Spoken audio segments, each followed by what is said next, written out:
Chapter 3 Law of Supply. Ask, and it shall be given you. Seek, and ye shall find. Knock, and it shall be opened unto you. Matthew 7:7. Man is never satisfied. This fact is deplored by many, but God did not intend that man should be forever satisfied. The law of his being is perpetual increase, progress, and growth. So, when one good is realized, another desire for a greater good will develop. And, when a higher state is reached, another and more glorious state will unfold his vision and urge him on and on. Hence, the advancing life is the true life, the life that God intended man to live. The law of good is universal, for are we not all seeking good in some form or another?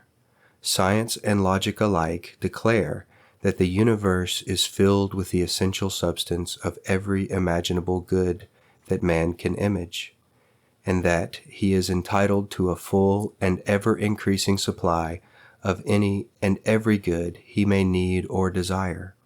We believe, therefore, that it is right and good for man to seek to gratify all pure desires and ambitions.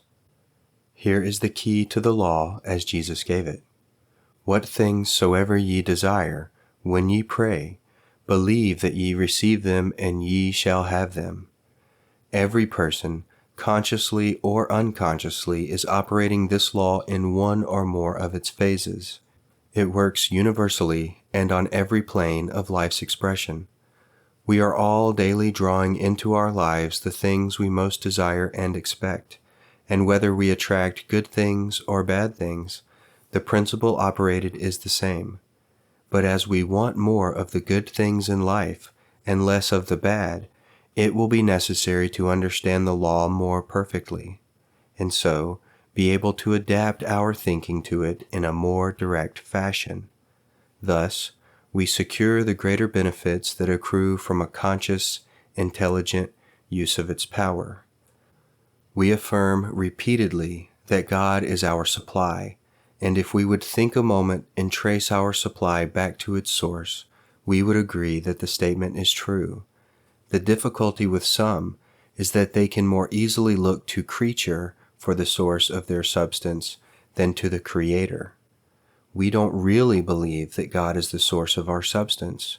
We try to think it true and may theoretically accept it, yet there is an uncertainty. It is hard for some to believe in something they do not see. It is so much easier to believe in what we see. Now, if we can see plenty all about us, we are willing to believe it and enjoy it. As we are able to believe in the abundance of good, we shall then see it and enjoy it. Thus, at the outset, the question is, which comes first, seeing or believing? As we study the facts, we shall learn that the latter comes first, and the law is founded on our belief, which, in turn, determines our sight. People at one time believed in magic. Once they thought material things could appear right out of the air from nothing and from nowhere. They also believed that things could be made to disappear into nothing. Science has long since refuted this idea and proven such magic to be impossible, except when it is done through some trick in chemistry, a sleight of hand, or an optical illusion. Nothing can never become something, nor can something ever become nothing. Substance can be converted, transmuted, and changed in a million ways, but it can never be destroyed. For example, if we plant an acorn in the soil, it will sprout forth a tree. Each year, the tree will bring forth leaves in the spring and shed them in the fall. The leaves drop to earth and become a part of the fertile soil. The tree lives for 100 years, dies, falls to the earth, and decays. This decomposed timber slowly becomes part of the earth and is hardened into peat and coal. The coal is mined and brought into the home as fuel. Here it is consumed with fire and burned into ashes, and the heat units thrown off are used to warm the home. The ashes are again cast upon the earth, supplying food to the soil, which finally nurtures another seed and causes it to sprout forth and become, in time, another tree. Following the cycle of the substance of a tree, we find it changing form many times.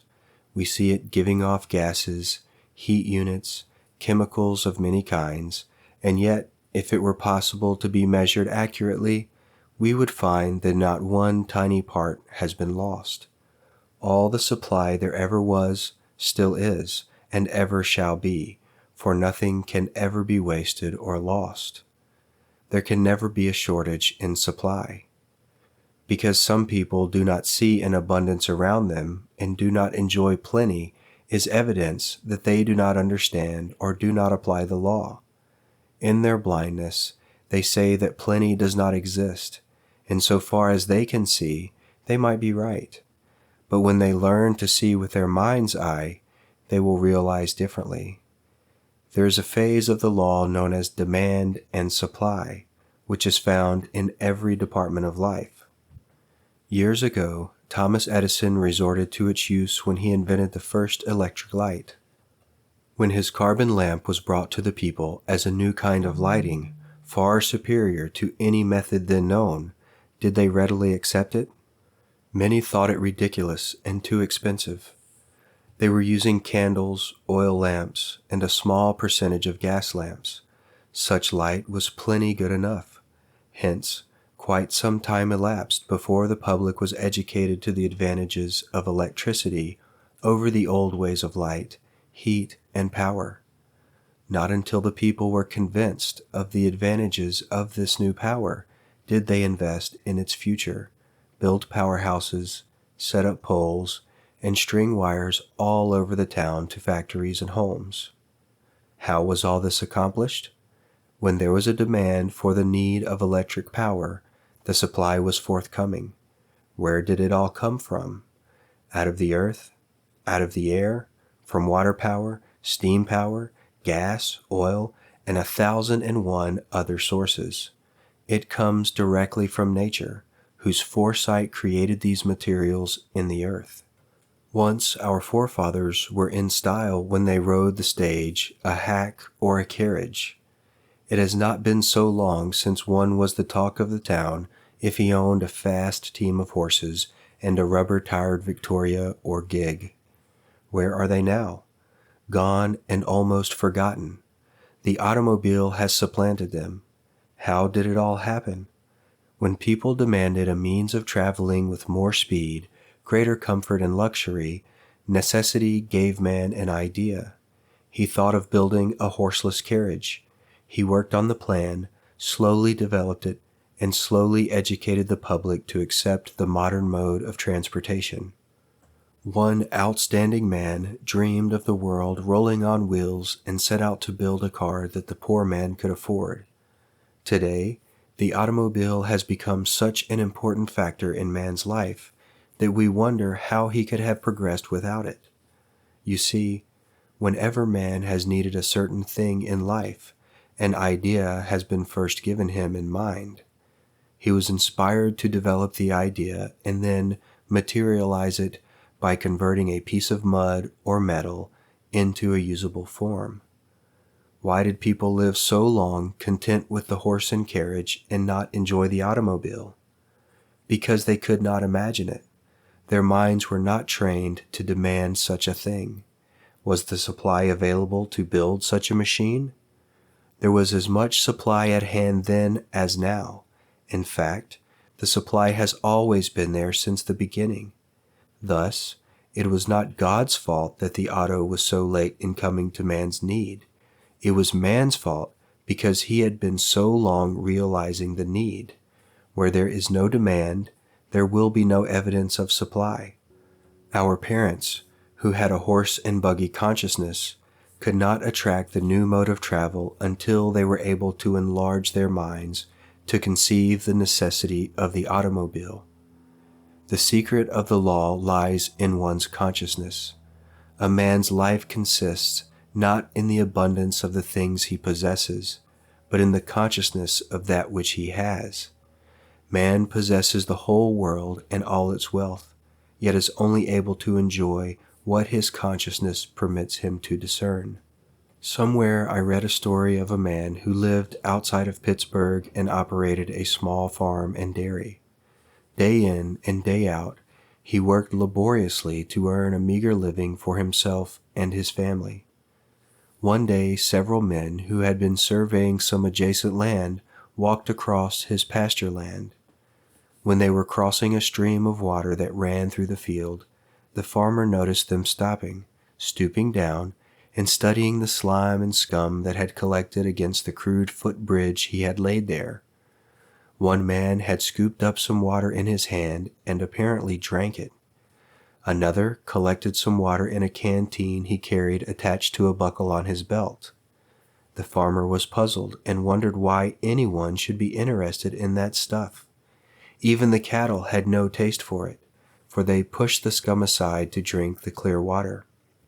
Some weeks later, a man called and offered him a fabulous price for the farm. Why, the man must be crazy, he thought.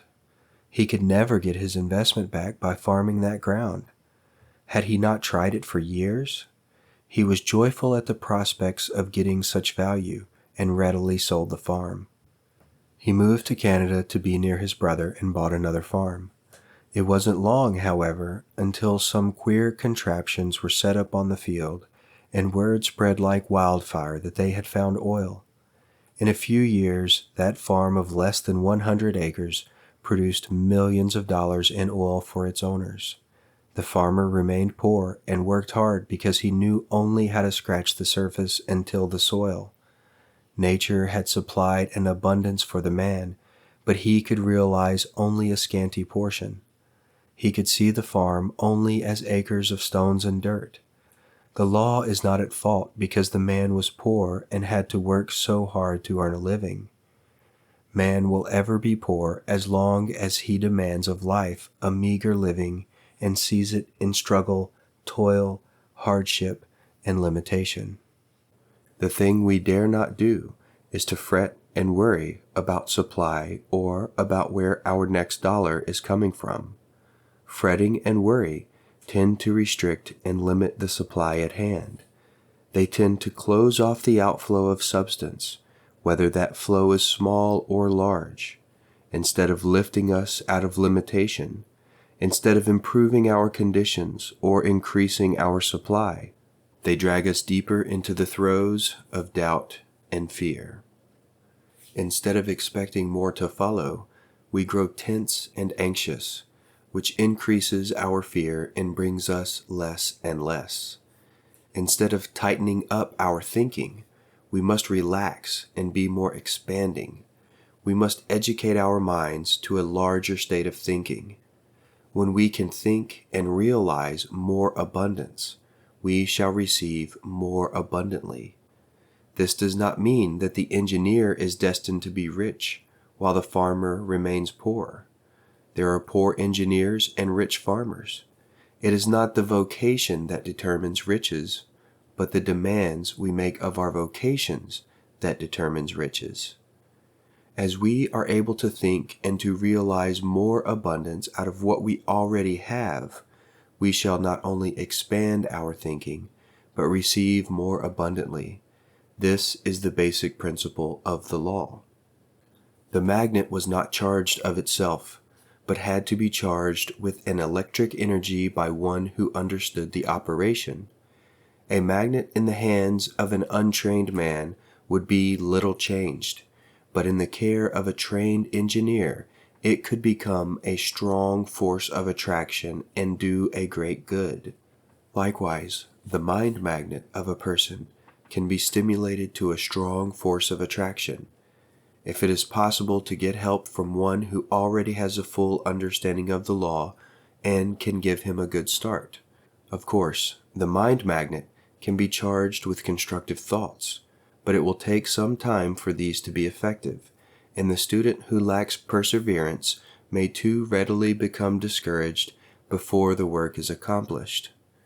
I always advocate that it is better to get a good start when possible by getting help, rather than to come over the slower and more arduous path of self-education. Then the student, knowing that the law does work, will be able to make rapid progress in his development and practice. All the poverty in the world arises from a poverty consciousness, whether it be collective or individual. Why do millions suffer lack, and millions more die yearly in India from starvation? I am told that many of them have never in a whole lifetime enjoyed a full meal. Surely it is not because nature has underestimated the need for so great a people. Surely it is not because there is not enough food to go around. It is because the vision of the people has been limited to such poverty. Ask the farmer about his crops, and he will tell you his problem is not scarcity, but oversupply. Ask the miner, no matter whether he mines for gold, silver, diamonds, coal, or iron, he will tell you that the supply is far greater than the demand. Ask the scientist, and he will tell you there is food aplenty. There is more food in the air yet undiscovered than we can use. There is more power in a single drop of water or in a lump of sugar than man can realize at this moment. The supply is greater than the demand, and the demand is determined by man's own thinking. The proposition with most of us is that our power of attraction is too weak to meet the demands. Our mind is like a magnet which draws into itself its own like, type, and kind. A magnet can draw to itself in proportion to its power of magnetism that is generated or collected within itself. Our mental magnet is greatly reduced in strength by our worries and fears, and our inflow of good is slowly closed off. If our mental force becomes too weakened, we may even repel what little good that is trying to reach us. As we can charge a magnet with electric energy to build up its power of magnetism, so can our mind be charged with a mental energy that builds up a powerful attraction. Like nature, we must follow a natural law. Nature never builds downhill, always up. To receive prosperity, we, like nature, cannot perform magic or miracles. We cannot make health or happiness or dollars out of nothing. Nature shows us how we can convert much or little of the available substance into a usable material. The available substance is our thought, and we charge our minds with constructive thoughts. Like nature, to accomplish good, our thoughts must always be building upward, must be constructive. If, for example, a drone bee in a hive has decided to lay down on its brothers and only do a half job, does Mother Nature agree and find a part-time work for the special bee? She does not. She impresses the other bees, who are working hard to collect the honey and fill the hive, to send their soldiers after the drone. It is politely marched outside and stung to death. Nature destroys a lazy bee. If thoughts enter our minds that are not full strength, are not wholly positive, like nature, we must comply with the law and destroy them. We dare not entertain a half-truth or a lazy thought without weakening our power of attraction and reception. Right here is an excellent place for us to begin with an inventory. We should sieve our thoughts carefully to separate the strong thoughts from the drone thoughts. The drones must be cast out and destroyed by refusal to accept them any longer.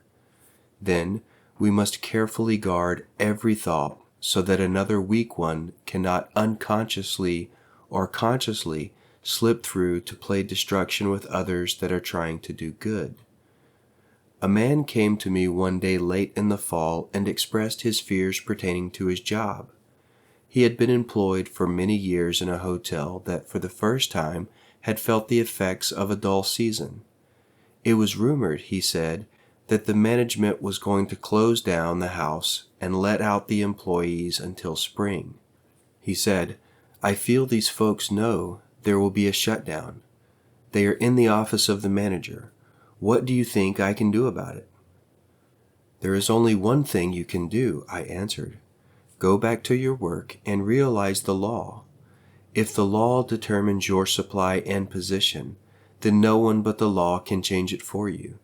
If you will realize this and keep it constantly in mind, I shall help you keep the law at work. If the law has another position for you, there will be a door open before this one can close. Go back to your work and ignore the rumors. Let the others fear and fret, but don't let yourself come under their thought. To prove your faith and confidence in the law, prepare to enter another year's business on your books. Get ready to carry on and expect your work to increase and improve." He went back and did as he was told. When rumors grew to realities, he held firmly to the thoughts of increased work in business. Thus, he was retained during the slack times. He was kept in the office to handle the business, and because of the increased work and responsibility placed upon him, he was given an increase in salary. If he had been allowed to entertain the fears and thoughts of loss and lack, he would have suffered with the rest who were laid off.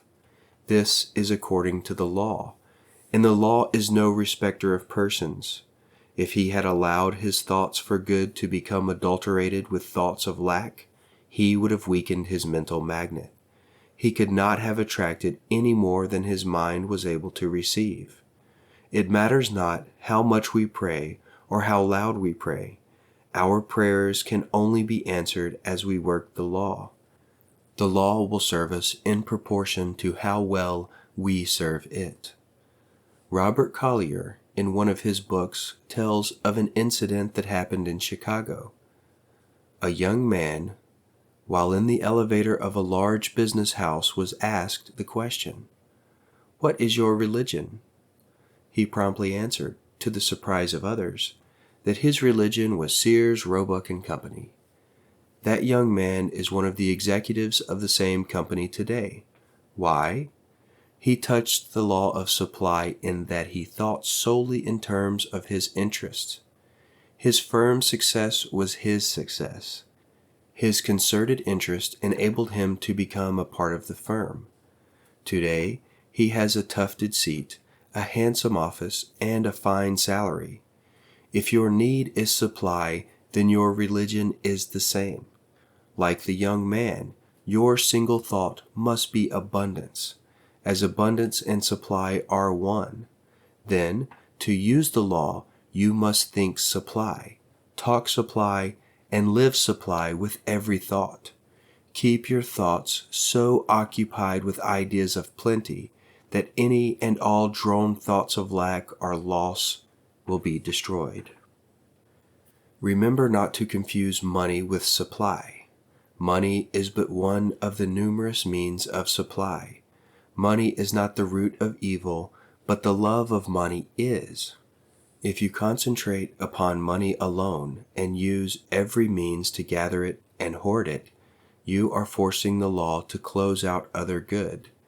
If you concentrate on a part and not the whole, you get only a small part. If you concentrate on the whole, you enjoy all its parts. If you love money and use the law solely to amass riches, you may gain riches, but you will lose so much more that is good that your life will be quite empty and lonely.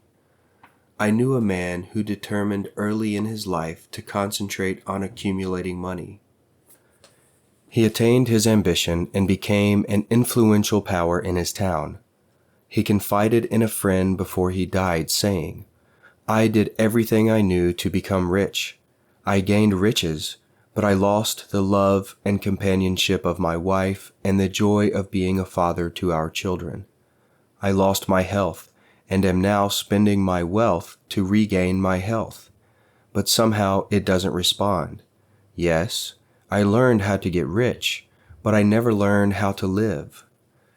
If we love the law, use the law to gain supply and use it wisely, we will satisfy every desire. We will learn how to live wholesomely, freely, and wisely, and there will be no losses. Our lives will be as complete as God, the law, designed them to be. There may be many of you who are trying to follow the truth ideas and who have earnestly affirmed and thought statements for supply, but somehow it has only come in small amounts or not at all. This may be largely due to the fact that your senses are yet too strong for your mind to control. You must see first before you can believe. That is, you are so used to seeing just so much supply or money that in spite of your statements, you believe more in what you see than in what you are trying to think. To you, it is necessary first to train your senses to come under the control of the thoughts, which you know you must think to conform with the law.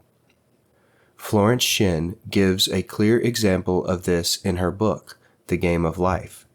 She tells of a man who was seeking a new position, and having a limited amount of money, was debating in his mind whether to buy a new coat or to hold tight to the money in case he was long in getting employment. He was advised to buy the coat, and it was an expensive fur coat. This reduced his bank account considerably, but it increased his confidence and stimulated his faith to such a degree that his prospective employer caught the spirit of it and gave him a splendid job. The coat served to enable him to feel prosperous, and the venture strengthened his courage and confidence. So the law proceeded to satisfy the demand. If such a condition arises, wherein one feels better for seeing some evidence of prosperity, then it is wise to do that which makes it easier for the person to draw prosperity to him. Certainly, it is not helpful to work for prosperity and see a stack of bills before you, or a condition of limitation and squalor around you. It is better to come away from such a sight and go where the view is more in keeping with the desire of the mind. When I desire to work for prosperity for myself or others, I try to stay in an environment where there is plenty and beauty and where the people around me are not in limited straits.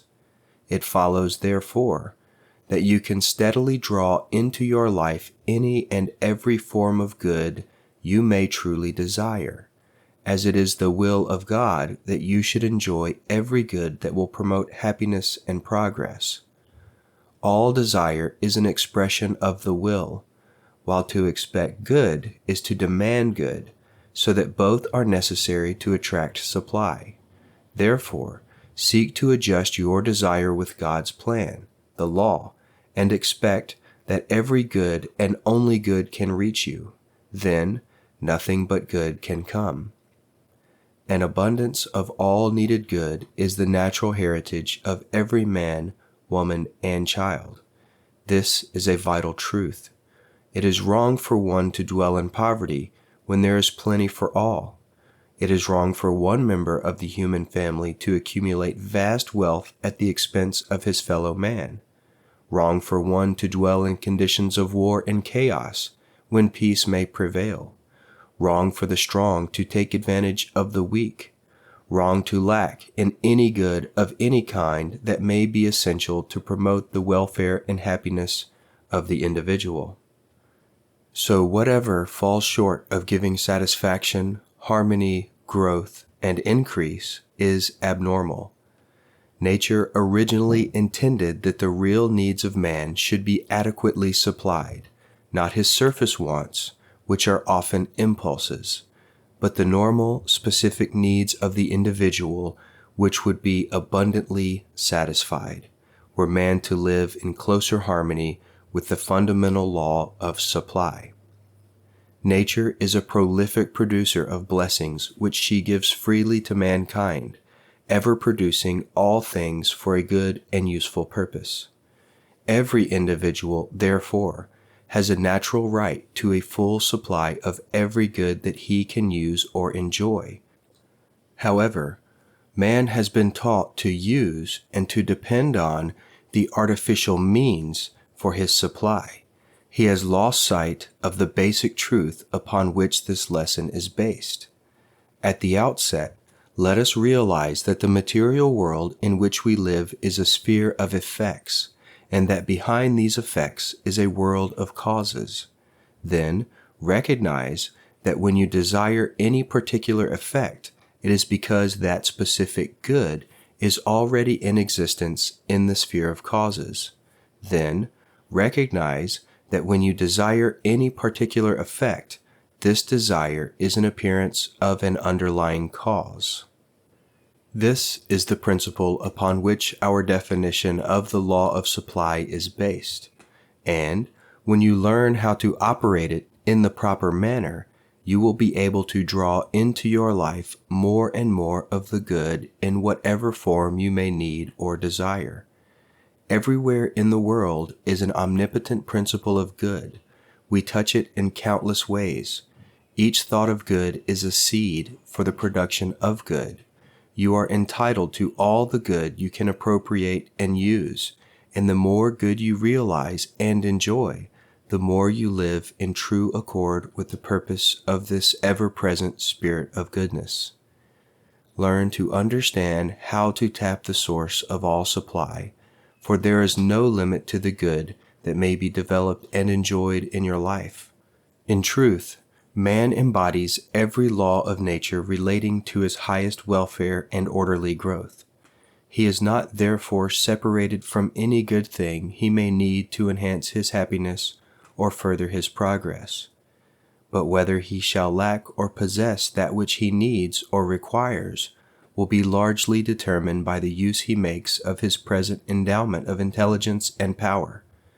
The more man grows in true knowledge, and the more he uses his powers in constructive ways, the more good he will create in the circle of his expression in his own little world. The Promised Land by Alva Romanes.